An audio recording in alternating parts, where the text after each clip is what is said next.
We live yet? Oh, mic's on. Let's see. Let's see. Waiting for it to show up on YouTube. All right, I think we are live.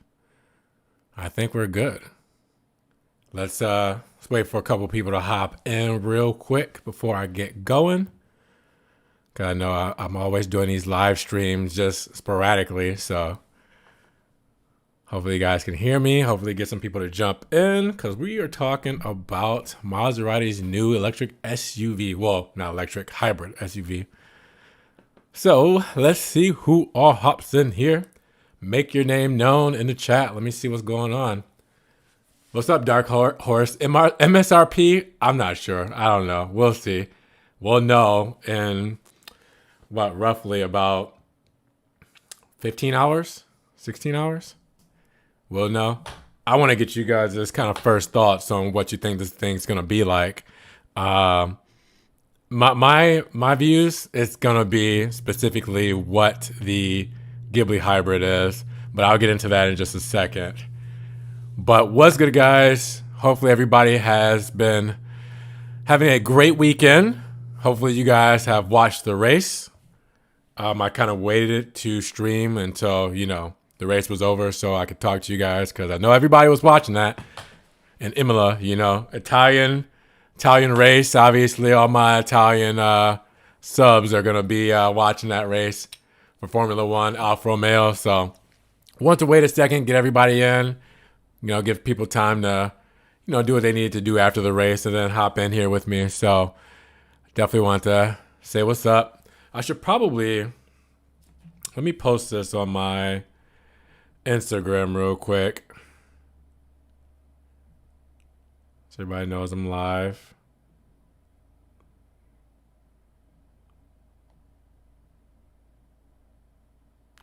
Let's see. All right, live.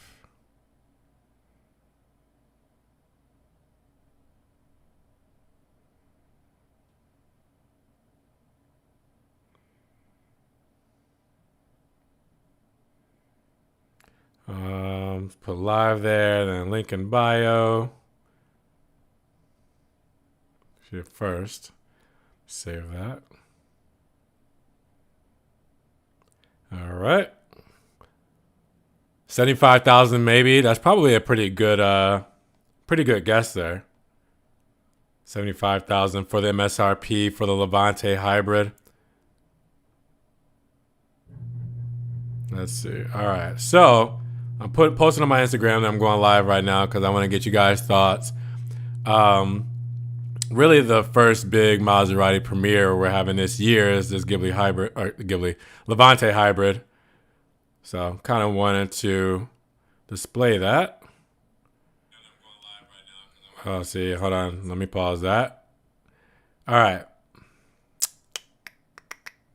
1 second, guys. Bear with me. I'm just posting the links on my Snapchat and Instagram. If you guys aren't following me there yet, make sure you do so in case you guys want to see some extra content that I don't always bring to the channel. You guys know the spiel. Almost done. I know I'm slow. Swipe up. All right, now it's on Snapchat. All right. First off, what I mentioned earlier. Hope everybody's having a good weekend. And if you watched the race, what did you think? P8 for Kimi, and was it P14 for Antonio? But it was a crazy race. That's crashes and wrecks. It's gonna be a fun season of Drive to Survive on Netflix, going over all of that for Formula One. So that's gonna be fun to watch. But with that said, I wanted to wait until after the race so I can talk to you guys. The Ghibli, I keep saying Ghibli because the Ghibli hybrid's already out. The Levante hybrid premiere is going to be at 10 a.m. your time if you're out there overseas in Europe. And if you're here in the States on the East Coast, it's going to be 4 a.m. So I'm getting up very early in the morning so I can get that coverage for you guys and hopefully have that video out for you at 6:30, which is my normal time that I normally stream or, post videos, 6:30 a.m. here on the East Coast. It might be earlier because I might get it out right away as soon as I have it. But with that said, I'm not going to live stream it. Just don't want any copyright issues and stuff like that for it. So, I'll ingest all the information, make my own video, and then have it out to you guys. But 4 a.m. Here in the East Coast is when it will be debuted. If you're in the West Coast, you're 3 hours behind, so you might just stay up and watch it and just go to bed late. So with that said, I'm wondering if they're gonna have like how they had. I think who did the Ghibli hybrid debut? Was it it was Supercar Blondie, right? I think she did and hosted the Ghibli hybrid last year. So Mr. JWW did the MC20 debut. So I wonder if they're going to bring another YouTube personnel. Won't be me. I'll promise you that. It won't be me doing the hosting for that. In case you guys needed any kind of, confirmation. No, it's not me. But with that said, $75,000 is a guess on the price. I'm going to say probably close to that. I don't see charging more for something that is lower horsepower range. We'll get into those specs in just a second, what I think it will be. Several Formula One drivers from Europe live here in Clearwater. Oh, really? I didn't know that. That's awesome. I didn't know they lived out here in Clearwater. Or I'm in Daytona Beach, Clearwater. I think you guys are on the west side, right? Don't come at me because I don't know my Florida demographics and everything. What's good, Ryan? What's going on? When can I buy an MC20? All the allocations I know of in this area are pretty much taken. There might be 1 or 2 left, if that. It's going to be hard to get a hold of an MC20 for this first year and a half for sure. Which I don't necessarily mind because obviously you want to see them and you want to see them sell, but they're not supposed to be volume cars. So, you want to kind of keep the limited edition kind of like feel to them, to where they're not watered down like, a brand called McLaren. Had to say it, but there's just McLaren, so many models, so many, on the road. It's just like, they're not as special that way. I think the MC20 is on a different level as far as its rarity and specialness. Mansions on the water out in Clearwater. I can imagine that's awesome that the Formula One drivers, or some of the Formula One drivers, live out here in Florida. Let's see. The new Maserati Levante electric. Well, it's going to be hybrid. It's going to be hybrid. Plug-in hybrid. All right. Marcelo Lopez says, one word, overpriced, Ron. Overpriced. Levante hybrid or not. Let's see. We need a 4C replacement. Yep, that's very true. Yeah, let's see what happens with Alpha and the Tonale first, once they can finally get that thing out. As far as it being overpriced, again, it's hard, man. You want Maseratis to sell, right? But you don't want them to be a watered down brand. And on that same note, you don't want to make them so accessible to where, what would you charge for a Maserati to where you feel like it's properly priced? Would it be in a $60,000 range? There's no way it would be in a $50,000 range. So, it's tough. It's really hard to put that in kind of a bubble as far as what it provides compared to the competition, what it is, branding and history, the quality and everything that it comes with. It's tough. I don't know. That's hard. I've always had issues with that too, with pricing for Maserati vehicles. The doors on the MC20 make the car special. It definitely does. But the fact that it is a mid-engine Maserati sports car and in all retrospect, that's really where it changes the brand of Maserati. And I think it's going to have people looking at Maserati a lot differently than they have before, especially the newcomers to the brand. Was it 70K? Think 70K? 70K is good. Well, okay, so I think the Levantes start at 77, 75-ish, depending. What up, Cars Turbo? My plug. That's going to be giving me all my information. I wish they didn't depreciate so fast, and that's another problem, too, is the depreciation. So then that kind of, puts a negative stigma on the actual value of the cars. When is the Maserati MC20 up for sale? I don't think you're going to see any 2021 models that already haven't been allocated for sale in dealerships. You'll see those getting delivered. I believe they're getting delivered in the fall. So I think you'll see 2021 models. And I don't know if they're going to be considered 2022 models when they actually get to customers. They might be late 2021 models, but I've heard that a couple of them will be coming early fall, like September, October-ish. So, we'll have to wait on those to see. But like I said, I've talked to several dealerships and allocations wiped out, obviously, respectively. Allocations for the MC20 are already taken and being built. So when we will see them, I don't know, because even regular inventory is hard to get a hold of. You guys notice I haven't been to the dealership in a little while. There's a reason for that, because they haven't gotten anything new in about a month. It's been hard to get hold of inventory. Everything's backed up. With us, we got to get things from the port in Jacksonville, which is about an hour away from here, us here in Daytona Beach. So it's hard to get regular cars, let alone, cars like that. But there should be one. I think there's one coming to Daytona Beach, one MC20 that's obviously already a customer spec. And then I think there's 7 or 8 going to Orlando. I think 7 or 8, they said. So they will be coming, but, soon enough. Let's see.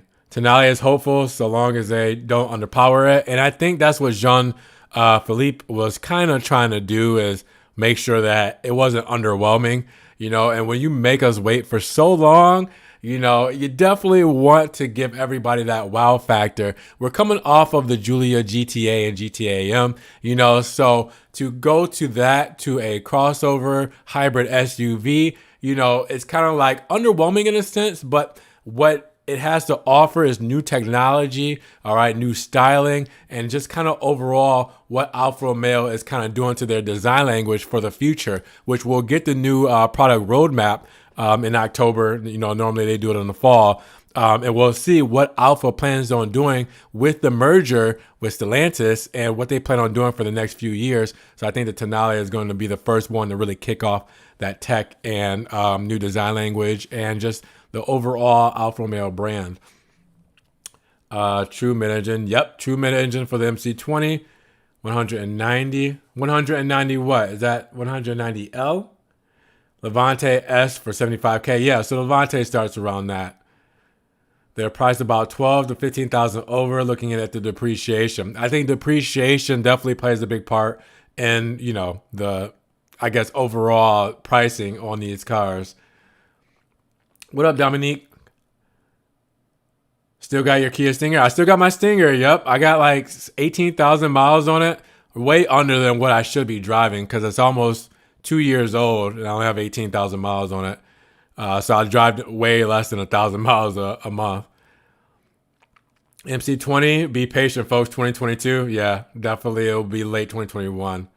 Stinger's doing good. I have no issues with it. Overall ownership, I've paid $150 to service the thing for 3 services. So it's definitely keeping my pockets very nice and tight, which is nice, especially because of the pandemic. If I still had my Ghibli during the pandemic, I'd be dead broke for sure.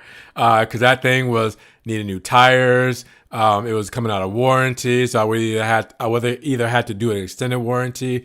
I would have to do some major changes to it, or not changes, but maintenance to it. So yeah, it would have definitely been all bad.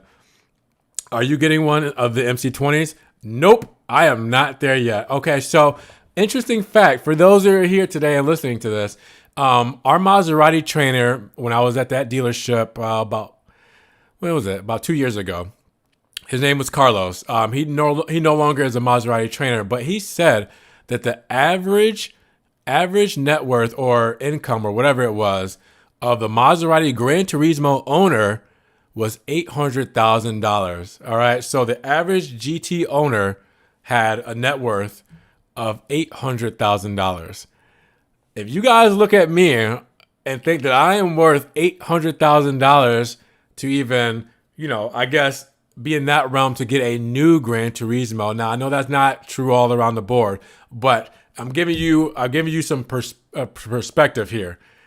The MC20 is a $200,000 car, and the Gran Turismo brand new is $140,000. So I am not on that level yet. I would love one.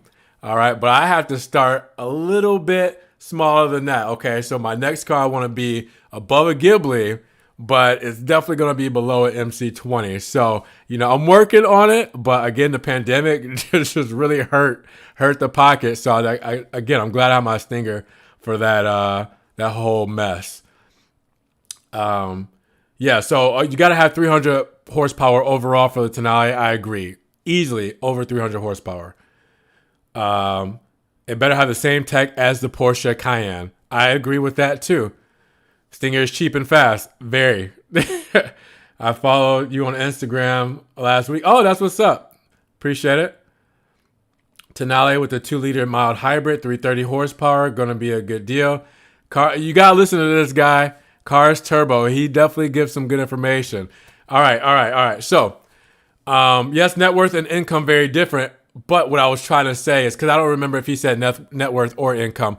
Either way, the average owner of a Gran Turismo, was up there as far as their finances go. And I'm saying that the MC20, you have to be, a much larger notch, twice that. So I'm definitely not there. All right, so my predictions for this Maserati Levante hybrid SUV that will be coming out in about 15 hours. All right.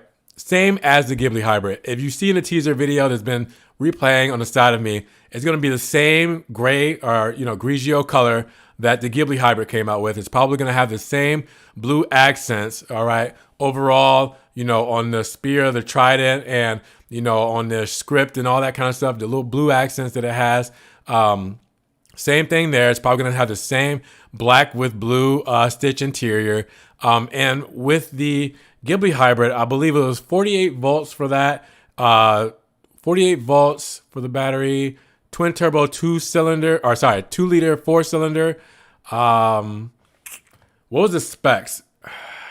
325 horsepower? 325 horsepower, 332 pound-feet of torque. And it was an 8-speed ZF with that. I'm trying to think. And then the 0 to 60, I think, was 5.7 seconds. And the top speed was like 150 something. I don't know. So it's in that range. I feel like it's going to be basically the same specs. It's just going to be the SUV. I don't think they're going to change too much. I mean, maybe increase the horsepower a little bit or the torque a little bit in order to, get it off the line and to be able to tow and all that kind of stuff. But as far as any specific changes, I think it's going to be a nice show. It's going to be a nice presentation. But I think you're going to just see the Levante hybrid be a mirror image of what the Ghibli hybrid was when it was debuted. And I'm very curious on if they're doing well. We don't get them here in the States. We probably won't get this Levante hybrid in the States. I'm still happy for the brand for doing it and innovating and changing with the times because they're giving us a lot more exciting things. They're not relying on hybrid technology or electric technology to, carry the brand. Okay, so what I mean by that is, yes, they have the Ghibli hybrid. Yes, they have the Levante hybrid. But then they also have the MC20. They also have the Levante Quattroporte and Ghibli Trofeo. They also will have the new Gran Turismo that are also being electric versions, may have combustion engine versions as well. So like they have so many models coming out that they're not anchoring their brand and changing their brand into specific PHEV or, electric models. So it's, hey, we're going to offer these in Europe. That's cool. It's great. You made those. You can say you did it and you're changing with the times, innovating. Cool. But I want the Trofeo or I want the, twin turbo MC20. It's not something you have to rely on one thing for the brand, which is nice because obviously everybody's worried about, just going to full electrification. I mean, look at with my video the other day with Ferrari, obviously they're not going full electrification, but they're going to be making a EV by the year 2025. So we'll probably see it by the year 2024, which means that we're only 3 years away, maybe 2.5 years away for a EV from Ferrari. The Portosangue SUV is coming out next year. You're telling me that what a time to be alive. We're getting a Ferrari SUV and a Ferrari EV. Nobody thought that something like that would happen, but here we are. So with that said, it's one of those things to where like, really, like this is happening. So yeah, we're in exciting times in the whole industry, you know, to where we can be seeing these things. So yeah, it's different, guys. It's a different time we're living in. But that's my thoughts so far. Let me see what you guys got to say though. All right. I know I went on a little tangent there. Did they make the electric one, the MC20? No, but it's coming out. I think we'll see it next year. I'm guessing he meant income. Oh, okay, yeah, probably income of 800,000 for average GT owners. He said net worth, but either way, I don't know which one it was. Again, that was like a couple years ago, but that's what our Maserati trainer had said. You had to own a GTS, Trofeo, or MC20. 325, ouch, weakness. Well, that's what the Ghibli hybrid is. It's 325 horsepower. You know, it's a 4-cylinder, 2-liter 4-cylinder. So it's not meant to perform, but to be efficient. You have to think about what the hybrid power does, what the hybrid is for the emissions, you know, for the innovation and technology to, you know, be easier on our ecosystem and, you know, really just be efficient. But then you look at the Trofeo, and then you're like 580 horsepower. Okay, cool. I'll forget about that hybrid. We got 580 horsepower. You know, so like it doesn't bother you that much because the model might not even be for you. You know, chances are you might not even see one. You never know. 350 magic number. Is that for Maserati or for Alfa Romeo? Because we were talking about the Tonale for a second too. So we're talking about the Tonale. We were talking about the Tonale PHEV, and then talking about the PHEV Levante. So we'll see. They need to do that for European emission standards, just like Mercedes-Benz. I mean, yeah, not Mercedes. The European emissions. I heard you guys' laws. Whoever lives out over there talking to, heard you guys' emissions laws are out of this world.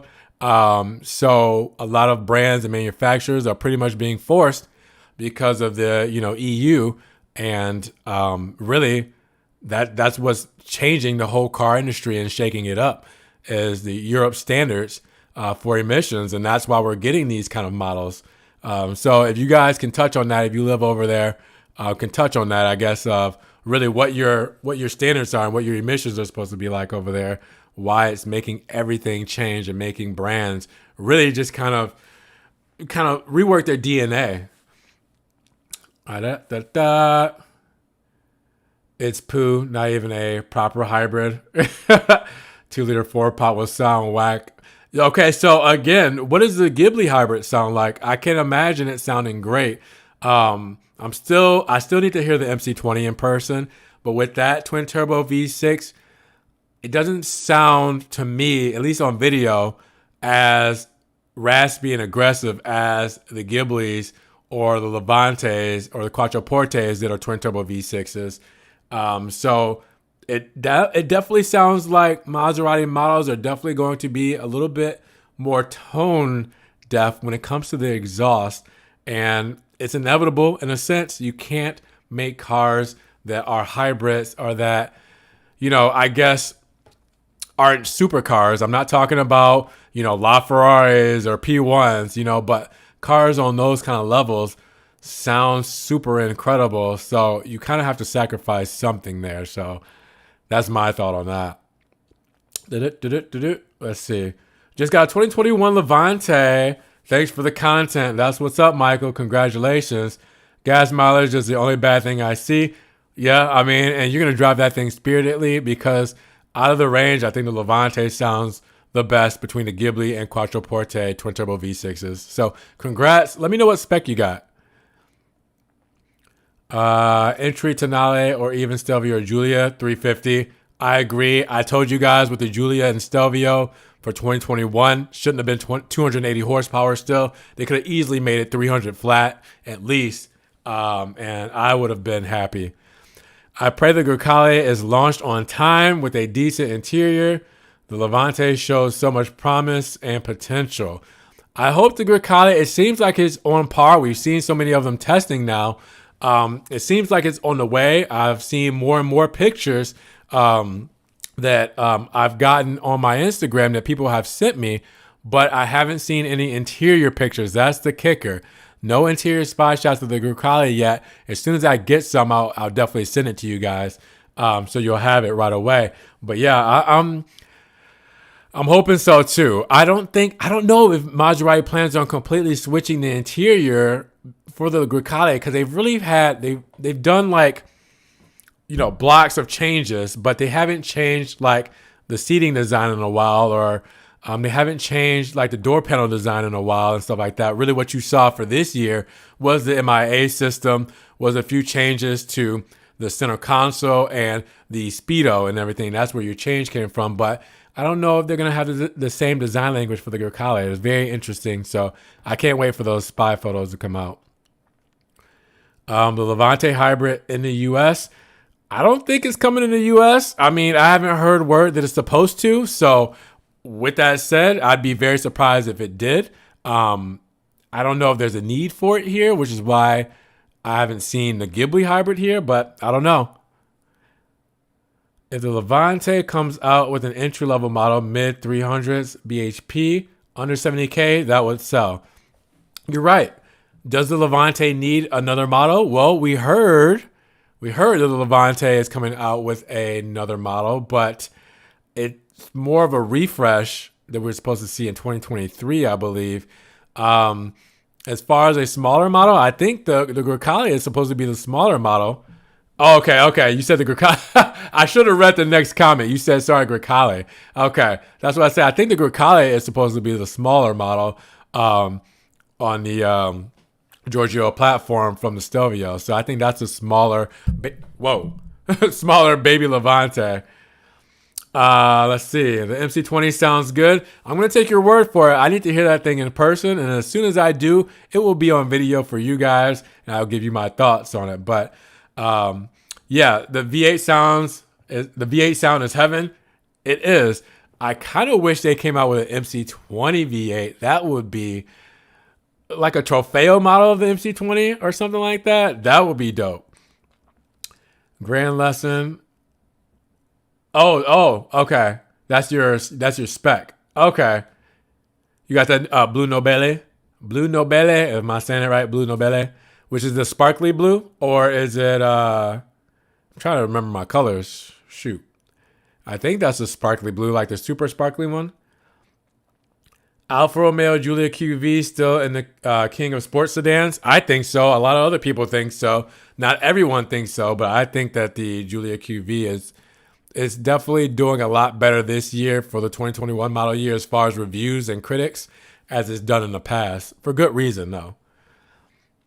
The WTLP standards are killing the exotic engines in the EU, in particular the UK. Pretty much everything going 4-cylinder, 2-liter turbo. Also gas, particulate filters are needed for emissions and kill the sound. There you go. If you guys need an explanation on why the whole industry is shaking up and changing with these, PHEVs and 2-liter 4-cylinder turbos, then there's your explanation right there. So makes total sense. It's just, you got to evolve with the times, or you're going to get left behind. It is what it is. You can't blame these brands for doing what they need to do, but you kind of wish that there was a compromise, Yep, crazy, yes. Okay, so you do have the blue Nobele. That color blue and that sparkle is insane. You have to love that, man. Levante, is it only charging? No, this is a PHEV, so I'm pretty sure that it's gas as well. It's a hybrid. So there's, it's not a full electric EV for the Levante. So you will be able to put fuel, gasoline, petrol inside of the Levante. As far as I know, I mean, it's a PHEV, so that's how it should be. But again, my thoughts, We got the premiere in about 15 hours. It's, you're not going to miss too much. I'll cover it. I won't do the live stream because I don't want to get penalized, but I will cover it immediately after. It's going to be 4 a.m. here, my time, Eastern, but it's going to be 10 a.m. over there in the EU. It's going to be the same thing you're seeing right here. It's going to be the same that you saw with the Ghibli hybrid. All right. Grigio, blue accents, Nero interior, blue stitching, and really the same specs as far as, the 2-liter 4-cylinder, 325 horsepower. Was it 332 pound-feet, 0 to 60, 5.7, top speed like 150 something. And this is with the HPZF. I think you'll get pretty much closely or identical to the same specs for the Levante hybrid as I just listed off with the Ghibli hybrid. So that's what I'm thinking. Maserati will not have a PHEV because it causes overweight thing, that is, opposed to the DNA of the brand. This is what the marketing director confirmed during an interview in France. Okay. All right. So there you go. So I'm definitely curious on what this will be like then. That's a good point. So if it's not a plug-in hybrid, it's just a hybrid. Okay. Fuel for sure, but it's going to use that hybrid technology. This is why I'm here, guys, because I can get you guys' insight and info on this before we see the actual reveal. So this is nice. Thank you. What do you think about Stellantis? What they will do with Maserati in terms of helping them grow? That's a good question. I don't think Stellantis is really stepping in on Maserati because Maserati really has a bunch of stuff lined up and they've been rolling it out. I mean, they rolled out the MC20. They rolled out the Trofeo ranges. They rolled out, or they're rolling out this hybrid Levante. They're rolling out the Grecale. They're rolling out the MC20 EV. They're rolling out the MC20 Spider. They're rolling out the Gran Turismo and Gran Cabrios. They're redoing, revamping the 2023 Levante and Quattroporte, I believe. Like, they already got their ducks in a row. So they're probably just going to continue to do what they're doing. Stellantis, their focus is on Alfa Romeo, which it should be. That's the brand that needs to help. And that's why they moved Peugeot to the side to really work on Alfa. And I think that they'll have some great things in store for Alfa. We just have to wait until that product roadmap comes out at the end of the year to really see where their mind is and where their focus is. Now, will they keep any of their promises? We'll see. I mean, think about it. We were promised the GTV, Julia Coupe or stuff like that, or a new 8C, all that kind of stuff on their product roadmap, a couple years ago. Didn't quite get there, but you can't blame Alfa for that. There's things that they needed to do. They needed to prioritize. So they canceled all those things. And they said, we need to, prioritize a couple of things and, compact crossover SUVs or whatever. That's the main goal. So we'll see. But I think that their Stellantis is definitely focusing on Alfa Romeo over Maserati, in my opinion. We'll see. All right. Do you honestly believe there will ever be a new Gran Turismo, or should we finally accept the fact that it will never happen? I mean, Maserati has it in their lineup, so we're supposed to be getting a new Gran Turismo, which we should see by next year, the end of next year, as a 2023 model, I think. So I'm pretty sure it's on its way. That's going to be a hard car to replace. The Gran Turismo obviously was such a timeless monster. All right, 2007 to 2019 is when that was produced. Yeah, I think. So yeah, I mean, and they did the small changes over the years as far as the body style, but it kept pretty much the same DNA, and it kept the same naturally aspirated V8 engine that we all love and that really put Maserati on the map. In our current generation. So that car is going to be a hard car to really say, here's the new version of this iconic Maserati car. So they probably need to take their time on that one. So we will see it. When for sure, that's still to be determined, but it's supposed to come out by the end of next year as a 2023 model. All right, so we'll see. Will there be a new convertible coming out in a few years? Yes. The Gran Cabrio, which is the Gran Turismo convertible, is supposed to be coming out as well, but I don't know if they're going to come out with the coupe first, which they normally do with most models. So if we see the Gran Turismo coupe in 2022, maybe we'll see the Gran Cabrio in 2023. Who knows? But it's supposed to be a package deal, just like with the MC20. The MC20 Spider is supposed to come out as well, but we will see it next year. So those will be the two convertibles in Maserati's lineup: the MC20 Spider and the Gran Cabrio. How will Maserati create emotion without the sound of a combustion engine? When the combustion engine vehicles, they are banned for sale in the UK from 2023. I don't know. that's the question that everybody, if they did know, they would answer. But that's a very tough question. When you take the sound away, where's the emotion? Where's the driving experience? Where's the smile per miles? Yes, it can go fast. Teslas can go fast. They don't make a sound. Like it's fun, but it's not emotional, raw, rugged, real. And that's what you get from these cars. I think that they need to at least keep one car that can give you that in the lineup. If we're down to one, we're down to one. But I think that the brand can't lose that entirely in order to be the brand that it has always been, and to not lose its identity. So that's my thought on that. Do you own a Maserati? I don't currently. I've owned two Ghiblis. I owned a 2015 Ghibli that I had for a year, and I owned a 2016 Ghibli that I had for almost about 4 years. So I had two Maseratis. I took a step back because I got married, or I was planning my wedding, got married, spent a lot of money on a wedding, and then I built a house from scratch, spent a lot of money on a house. So with my Maserati coming up on the 4 years, I had to make some very tough decisions and very logical decisions, and use my brain and say, hey, probably should, use that revenue, or not revenue, but that expense that I put into the car into my family. So I did that. And then the pandemic hit. So again, I was glad that I did it when I did it, because I would have been hurting big time. So nope, I've owned two Maseratis. I've sold Maseratis and Alfa Romeos. So I've been around the brand since 2014. How reliable was your Ghibli? Well, I have a whole log of videos on this channel of my ownership. So if you want more detailed answer, make sure you go back and check that. My 2015 was a hot mess, but that was the first year they came out. They came out in 2014, at the end of 2014 as 2015 models. Hot mess because it was new. It was brand new.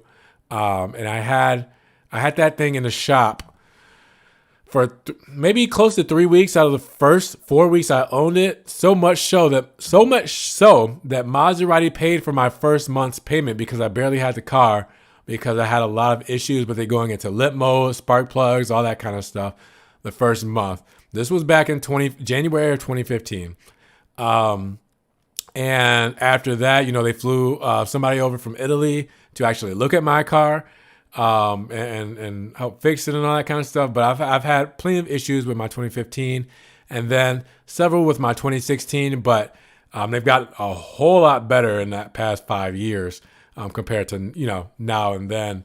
As far as reliability goes, Maserati has been getting it right. But it was a trip for sure. And no, I do not own an Alfa. I told myself when I got my Stinger that I would have gotten a Giulia just to get it, just for fan service, because I ran a channel that was based on these cars. But I didn't want a 2-liter. I wanted the Quadrifoglio. So I didn't want to get it just to get it, to say, hey, I drive a Giulia and I run a channel with Giulia and Alfa Romeo content. That would have been the case. I didn't want to settle on that point. So I got something that was very close as far as performance in the Maserati Ghibli that I had, but on a smaller scale as far as brand, and payment and maintenance and all that. So that's why I went with the Stinger. So it was still close to performance. Other than Maserati, what's your favorite car brand? That's a good question. Pininfarina. Oh yeah, hold on. Pininfarina. When is it coming out? I have no clue. I've seen that car before online. I'm not exactly sure when that Pininfarina design is coming out. If you guys didn't know, Pininfarina design is a big part of what the Gran Turismo was. And you'll see that badging too on some of those. Maserati. Okay, yeah. What is your favorite car brand? I'm a big car enthusiast, so it's tough because there's a lot of cars that I would love to drive or own one day. I mean, obviously Ferrari is definitely next. I love the Italians, so that's why I cover Ferrari, Maserati, and Alfa Romeo. Outside of that, Pagani's definitely one on my list. The Zonda, the Huayras, I mean, they're just something incredible that you can't fathom how does a car look that beautiful? How does a car sound that good? You know, like the carbon fiber weave, the different intricate design and triggers and toggles inside of the interior, the luggage compartment space. I mean, just the overall Italian just flair and style. And I mean, it is none other. And if you guys have been following my social media, you'll see that I went to a car show in Celebration, Orlando, which is pretty much, it's pretty much where Disney is. And they had 4 Pagani Huayras lined up. One of them was Brett David. If you guys don't know Brett David from Lamborghini or Pagani Miami, yeah, he had his there. And then there were 3 other Huayras there. Just looks so incredible, so detailed. I had it on my social media. They also had a Bugatti Divo there, one of 40 Bugatti Divos. They had the Lamborghini Aventador SVJ Zago there, one of 10. Dr. M3 has the other one that's in the US, and I think there's 2 other in the USA. There's only 4 in the USA. I saw one of those. Just cars in general are my cup of tea. But I would say that obviously Maserati holds a special place in my heart. Alfa Romeo, Ferrari, and then I think Pagani. I know I favor the Italians, but those are my top 4 right now. It's subject to change. Let's see. Ferrari is an amazing car, definitely brand. Are you into watches as well? So many car guys are. What are you wearing? I don't have anything on right now. I am into watches, but I can't afford anything super exquisite. So I do have 2 movement watches. I have a Movado watch and I have a Nixon watch. But what watches I would love? Audemars. I would love a Patek Philippe or Philippe, however you want to say it. I would love a Hublot. That's my favorite watch brand. There's definitely a lot of watches I would love. But, you know, when I'm ready to drop over 10 grand and beyond on a watch, then definitely I have to go with those brands for sure. But yeah, I'm not there yet. You know, I would love to get a beautiful watch to go on a wrist. I think I love that over anything. As far as jewelry goes, I don't wear necklaces or bracelets. I have one fake earring and watches. That's where it's at for sure. But guys, I'm gonna kind of cut this stream. It's already been like 43 minutes. I know it's late for you guys over in the EU. Basically, to wrap it up, if you guys just got in the stream, Levante hybrid SUV that premieres in about 15 hours is going to be basically what the Ghibli hybrid SUV was during its debut. And I think it's going to be the same specs. Those are my predictions. You know, I think that's it. So if I was Maserati's CEO, and this is a good last question to end on. If I was Maserati's CEO, what's the first thing you would change? The overall negative stigma of Maserati. And I don't think that's an easy thing to change, but I think that's one of the things that this goes with Maserati and Alfa. These are brands that are sold next to the greatest car brand in the world. And it's not subjective. Ferrari is still considered the greatest car brand in the world. These are cars that share parts with, that are in the same spaces, sold with, serviced with the greatest car brand in the world. And I think that the respect factor isn't there, and it needs to be. I think that as Maserati CEO, or if I was running Alfa Romeo, I definitely would focus my attention on bringing back that respect to those brands. And it's a hard thing to do. And I think that the overall character has been kind of, I guess, diminished a little bit in the past 6 years. So I think that that's going to be what the MC20 starts to do. It can't do it alone, but I think that car is really going to be the car that kind of helps bring some wow factor, respect back into the Maserati name. And the Giulia GTA and GTA-M definitely was a big exciting thing for Alfa Romeo, but it's a limited run car. It's not being sold everywhere. So they need something else as well to be like, these are the cars that the Italians are really putting out. These cars need to be respected. The brand needs to be respected. But there's a lot that goes on behind the scenes that needs to happen. Restructuring of the dealerships and the service and the reliability. So it's a lot to do. So that's what I'm definitely going to leave it off on. Last question of the day. Hopefully you guys enjoyed the video. Before you go, hit that like button. If your chat is in the way, move your chat. I'm just bumping into this mic. Move your chat, hit the like button, because obviously gets it up in the rankings. We can get everybody's thoughts on the Maserati Levante hybrid that's coming out in a few hours here. And yeah, I appreciate you guys checking in with me. I told you I was going to try to live stream a little bit more. And this was one of the live streams I had to do for you guys. So make sure you hit the like button. If you guys want to share it, if you guys want to post it, whatever you want to do, I appreciate you guys rocking with me as usual. Just keep supporting me. I appreciate it. Keep watching the videos. I will have the coverage out as soon as possible. So it will probably be very early in the morning for me. It will probably be by noon over there in Europe, by 6:30 over here in the States Eastern. So look out for that. Thank you guys again for rocking with me. And with that said, we will catch you guys in the next Rise video. You guys be safe, be blessed. We'll talk to you guys in the next one. Peace.